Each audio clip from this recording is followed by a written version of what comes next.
Hello everyone, this is Komal, your SST educator. Welcome back to your favorite channel Magnet Brains.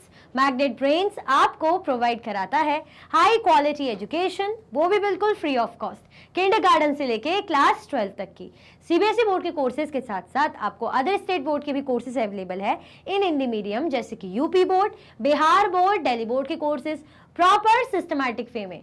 कोई दिक्कत परेशानी आपको नहीं होगी। डेली प्रैक्टिस सेट्स के क्वेश्चंस भी मिलेंगे, प्रैक्टिस भी करते जाइएगा।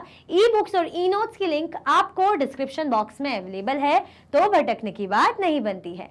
आज हम क्या करेंगे, हमारा जो टॉपिक है लुकिंग अहेड, ये क्या है, एक्स्ट्रा जो चीजें हैं वो जानेंगे चैप्टर के बारे में। अदरवाइज जो चैप्टर था हमारा वो तो एंड हो चुका है, लेकिन ये चैप्टर का ही पार्ट है लुकिंग अहेड, और चीजें हम जानेंगे, है ना। और राजा महाराजाओं के बारे में, एम्पायर्स के बारे में, जस्ट उनकी ब्रीफ इंफॉर्मेशन है। क्लियर? अच्छा, ये सब तो हम देखेंगे। इससे पहले आप क्या कर दो, जो मैं हमेशा ही कहती हूँ, लाइक कर दो और शेयर कर दो। क्या कर दो, फटाफट से लाइक कर दीजिए और शेयर कर दीजिए, जल्दी जल्दी से, ठीक है। जल्दी जल्दी से लाइक कर दीजिए एंड शेयर कर दीजिए, तब हम स्टार्ट करें फटाफट से। चलो, okay. The Mauryan empire collapsed about 2200 years ago. In its place and elsewhere rose several new kingdoms. अगर हम बात करें मौर्यन एम्पायर की, तो कब कोलैप्स हुआ, यानी कोई भी चीज उठती है, कोई भी अगर किंगडम एम्पायर बनता है तो एक टाइम आता है कि जब वो डाउनफॉल उसका आता है।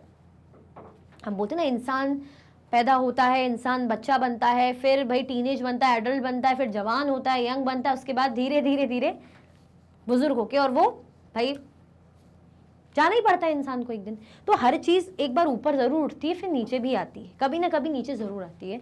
तो ऐसे ही मौर्यन एम्पायर कब कोलैप्स हुआ, about 2200 years ago. In its place, या इसके इसी जगह पे या आसपास, एल्सवेयर या और इधर इधर नए किंगडम्स बने, है ना। जब मौर्यन एम्पायर डाउनफॉल में आया, जब कोलैप्स हो गया, खत्म हो गया, तो नए नए एम्पायर या किंगडम कह रहे हैं, किंगडम बनने लग गए। In the northwest and in parts of North India, kings known as the Indo-Greeks ruled for about 100 years ago. अगर हम देखें नॉर्थ वेस्ट साइड की बात करें, नॉर्थ वेस्ट साइड ये क्या है, इंडो ग्रीक कॉइन है। ये क्या है, इंडो ग्रीक कॉइन है, यानी इंडियन और ग्रीक हम बोलते हैं ना, इंडो ग्रीक कॉइन है। इस तरीके से ये देखो, ये हमारा मैप है, ये नॉर्थ है, ये वेस्ट है, तो नॉर्थ वेस्ट साइड इस यहाँ की बात कर रहे हैं। तो in the north west and in the parts of north India, और इवन नॉर्थ इंडिया के पार्ट्स में क्या था, kings known as the Indo Greeks rule for about 100 years ago. जो राजा महाराजा थे जिन्हें इंडो ग्रीक रूलर कहा जाता था, क्या क्या क्या मतलब क्या कहते थे, हम ये नहीं कहते थे इंडियन रूलर, क्या थे वो, इंडो ग्रीक रूलर थे, ठीक है। लगभग कितना 100 years अगो, मतलब वो उन्होंने 100 years लगभग उन्होंने राज करा। They were followed by a Central Asian people known as the Shakas, who set up kingdom in the northwest, north and western India. अब उनके बाद कौन है, सेंट्रल एशियन पीपल। कौन थे जो सेंट्रल एशिया के लोग थे, हमने देखा था ना जब हम गेटवे देख रहे थे कि तक्षशिला, तक्षशिला कहाँ पड़ता है, ये पाकिस्तान या अफगानिस्तान इस टाइप के एरिया में बोल रही थी मैंने बताया था आपको यहाँ पे। तो ये नॉर्थ वेस्ट का इलाका, तो गेटवे यहाँ था ना, ऐसे बाहर जाने का, नॉर्थ वेस्ट साइड जाने का गेटवे था। इवन अगर सेंट्रल एशिया में पहुंचना है ना, हमें मध्य एशिया में पहुंचना है, तो भी यही रास्ता था, क्योंकि एशिया क्या है, कॉन्टिनेंट है। हम इंडिया की बात करें तो इंडिया इतना है, पर इंडिया एशिया के अंदर ही है ना, लेकिन हमें इंडिया से बाहर निकल के अगर सेंट्रल एशिया में पहुंचना है तो यहीं से पहुंचेंगे। तो उनके बाद पहले कौन, इंडो ग्रीक रूलर थे, ठीक है। इंडो ग्रीक रूलर के बाद सेंट्रल एशिया के जो लोग थे, जिनको शाकास कहा जाता था, ठीक है, शकस या शख्स कहा जाता था, वो आए, उन्होंने रूल करा, कहाँ पे, नॉर्थ वेस्ट साइड, यहीं पर ही उनका रूल था, ठीक है। फिर नॉर्थ और वेस्टर्न इंडिया, नॉर्थ और वेस्टर्न इंडिया में इनका रूल था। Some of these kingdoms lasted for about 500 years. ये जो किंगडम्स है लगभग 500 सालों तक चलते रहे, मतलब बने रहे। Till the Shakas were defeated by गुप्त king.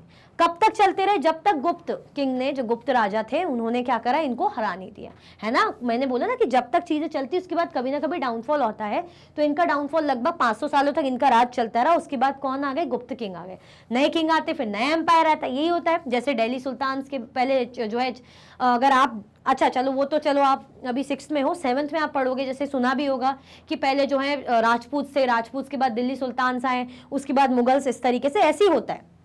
The sharks in turn were followed by the Kushans about 200-2000 years ago. You will learn more about the Kushans in chapter 8. Chapter 8 में आप इनके कुशंस के बारे में पढ़ोगे. शाकास के बाद कौन है? कुशंस आए. ठीक है, लगभग 2000 सालों पहले. ठीक है, किस किस के बाद कौन आया? हमने देखा सबसे पहले मौर्यन एम्पायर का कि ये जब गिरा है ना, ये कोलैप्स हुआ, तो उसके बाद क्या थे? इंडो ग्रीक रूलर आए. इंडो ग्रीक रूलर के बाद सेंट्रल एशियन पीपल यानी शाकास, ये लोग आए. उसके बाद शाकास को किसने हरा दिया भाई? गुप्त किंग, ये लोग ने डिफीट करा, तो अब गुप्त किंग. फिर यहाँ पे शाकास के बाद बोल रहे हैं उनको किसने फॉलो किया? कुशंस ने फॉलो किया था. चलो, in the north and in parts of central India, a general of the Mauryas named Pushyamitra Shunga set up a kingdom. अगर हम नॉर्थ की बात करें, वही ऊपर साइड यहाँ नॉर्थ की बात करें यहाँ पे, तो नॉर्थ में किसने भाई सेटअप करा था अपना किंगडम? जो जनरल था, इनका मौर्य, जो मौर्यस थे यानी मौर्य एम्पायर का जो जनरल था पुष्यमित्र शुंग, क्या नाम था जिनका? पुष्यमित्र शुंग. उन्होंने सेटअप करा था अपना किंगडम. द शुंग, आपने सुना होगा कभी नाम, ऐसे शुंग डायनेस्टी भी थी एक. The Shungas were followed by another dynasty known as Kanvas and by ruler from other families till the establishment of the Gupta Empire about 1700 years ago. अब शुंगास के बाद फिर कौन आए? दूसरी डायनेस्टी आई. क्या नाम था उनका? कनवास डायनेस्टी. फिर उनको किसने रूल करा? जो उनकी जो फैमिलीज हैं है ना, by rulers from other families ने रूल करा, जब तक गुप्त एम्पायर एस्टेब्लिश नहीं हो गया अबाउट 1700 ईयर्स अगो. क्लियर? आया समझ में? ये क्या है? कुशन के कॉइन है. जैसे हमने इंडो ग्रीक कॉइन देखा तो सिक्के निकलवाते ना, राजा, कोई डायनेस्टी आती, कोई राज आता है, एम्पायर आते, तो वो लोग अपने सिक्के निकलवाते, इशू करवाते, ऐसे इनके सिक्के थे. ठीक है, चलो. The Sharks were ruled over parts of western India, fought several battles with the Satvahans who ruled over western and parts of central India.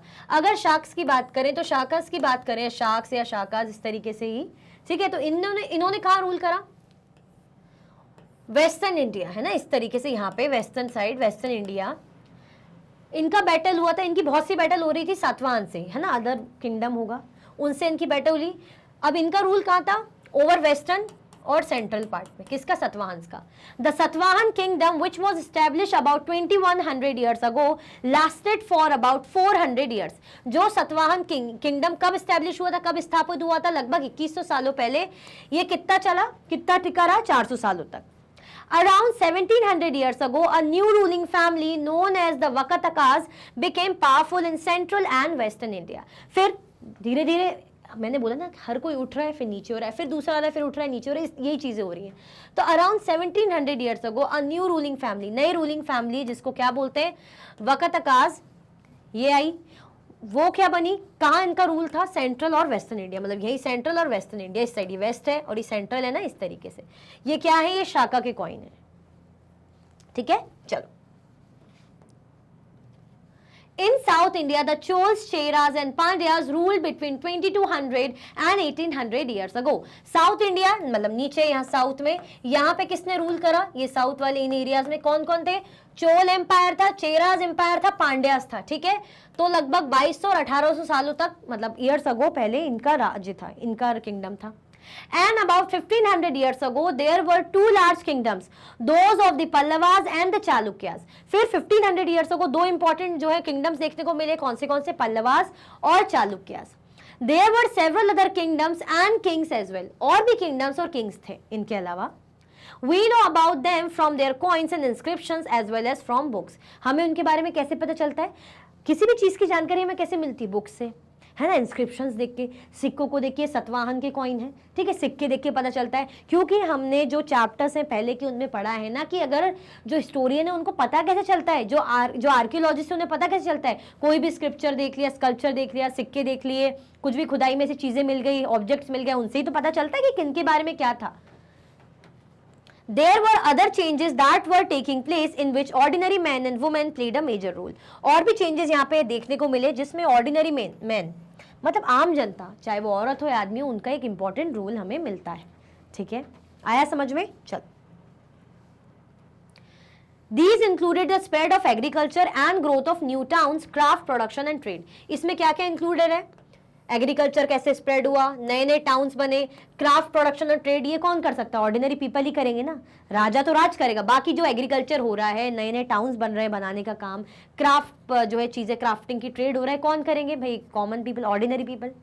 Traders explored land routes within the subcontinent and outside, and sea routes to West Asia, East Africa and Southeast Asia. Sea map 6 were also opened up. अब traders को, अब trade क्या करना, trade मतलब व्यापार करना। व्यापारी क्या करते हैं, एक जगह से सामान लाते दूसरी जगह बेचते, यहाँ से सामान ले जाएंगे दूसरी जगह बेचेंगे। व्यापारियों का, ट्रेडर का यही काम रहता है। तो वो उनको काफी सारे रूट्स पता चले कि इंपॉर्टेंट रूट्स जहाँ से ट्रेडिंग चलती है। तो जैसे नए नए लैंड जो रूट्स है उन्होंने एक्सप्लोर करे सब कॉन्टिनेंट में और सब कॉन्टिनेंट के बाहर। जैसे सी रूट्स उन्हें मिला वेस्ट एशिया जाने के लिए, ईस्ट अफ्रीका जाने के लिए, साउथ ईस्ट एशिया जाने के लिए। ये जो मैप का ऐसे दिखा रहे थे रूट्स थे, ये देखो इस तरीके से, ये वाला, ये वाला, ये हमने देखे थे, ये अलग अलग जो roots. And many new buildings were built, including the earliest temples and stupas. Books were written and scientific discoveries were made. क्या क्या बना भाई, नई नई बिल्डिंग्स बनाई गई है ना, इंक्लूडिंग अर्लीस्ट टेम्पल, भाई बहुत पुराने पुराने जो टेम्पल हमें मिलते हैं वो बनाए गए उस टाइम पे, स्तूप बनाए गए है ना, बुक्स वगैरह लिखी गई, साइंटिफिक डिस्कवरीज भी देखने को मिली। These developments took place simultaneously, that is at the same time. Keep this in mind as you read the rest of the book. As you read the rest of the book, जैसे आप बाकी बची कुछ book पढ़ोगे, मतलब ये जो development है, अगर कोई एम्पायर आ रहा है, कोई नया नया, जैसे हमने देखा कि सबसे हम मौर्यंस का पढ़ा, मौर्यंस के बाद जो इंडो ग्रीक आ गए, इंडो ग्रीक के बाद हम शाकास जो कह रहे वो आ गए। तो ये जब आते रहे, एम्पायर्स बनते रहे, किंगडम्स आते रहे, तो साइमल्टेनियसली डेवलपमेंट भी होता रहा। ऐसा नहीं कि बस हम इन्हीं पे फोकस करो, और भी चीज़ें हमें देखने और पढ़ने को मिली कि साथ में ये जो डेवलपमेंट से जो हमने देखा ना, साइंटिफिक स्तूपास, बुक्स लिखी जा रही है, ये सब टेम्पल्स बन रहे हैं, साइमल्टेनियसली होते रहे। क्योंकि आपको देखने को मिलेगा कि भाई ये राजा था, इस राजा ने टेम्पल बनवाया, ये राजा था, इसने ये बनवाया, तो ये डेवलपमेंट होते रहे, साथ में चलते रहे। क्लियर आया समझ में? कोई कंफ्यूजन, दिक्कत तो नहीं। ये है लुकिंग अहेड। हम क्या कर रहे थे भाई, एक्स्ट्रा जो चीज़ें हैं, जानकारी वो जान रहे थे। ठीक है, कि कौन सा एम्पायर कब आया, उसके बाद कौन सा आया, उनके कॉइन्स हमने देखे, रूट्स हमने देखे थे इससे पहले। ठीक है, फिर हमने देखा कि साइमल्टेनियसली चीज़ें चलती रहती, जिसमें किसका रोल था भाई, ऑर्डिनरी मैन एंड वुमेन का भी रोल था। सो इसी के साथ फाइनली ये चैप्टर अब ये टॉपिक के बाद एंड होता है। इसके बाद हम क्या करेंगे, एनसीईआरटी सॉल्यूशंस। ठीक है, आपको क्या करना है, लाइक करना नहीं भूलना है, शेयर करना नहीं भूलना है। अगर आप और भी वीडियो के लेक्चर्स देखना चाहते हैं तो आप मैग्नेट ब्रेन्स के यूट्यूब चैनल, एप्लीकेशन और वेबसाइट से देख सकते हैं। ई नोट्स और ई बुक्स की लिंक आपको डिस्क्रिप्शन बॉक्स में अवेलेबल है। ये सारे हाई क्वालिटी के कोर्सेज हैं, जैसे कि CBSE board, Delhi board, Bihar board, UP board, MP board, Rajasthan board, Vedic maths crash course, spoken English courses आपको अच्छी क्वालिटी में और 100% फ्री अवेलेबल है। आप हमें अदर प्लेटफॉर्म पर भी फॉलो कर सकते हैं, फेसबुक, इंस्टाग्राम, एक्स, टेलीग्राम और व्हाट्सएप पे। ज़्यादा से ज़्यादा लाइक कीजिए, ज़्यादा से ज़्यादा शेयर कीजिए और चैनल को सब्सक्राइब करना बिल्कुल भी ना भूलें। अपना ख्याल रखें। Thank you so much for watching.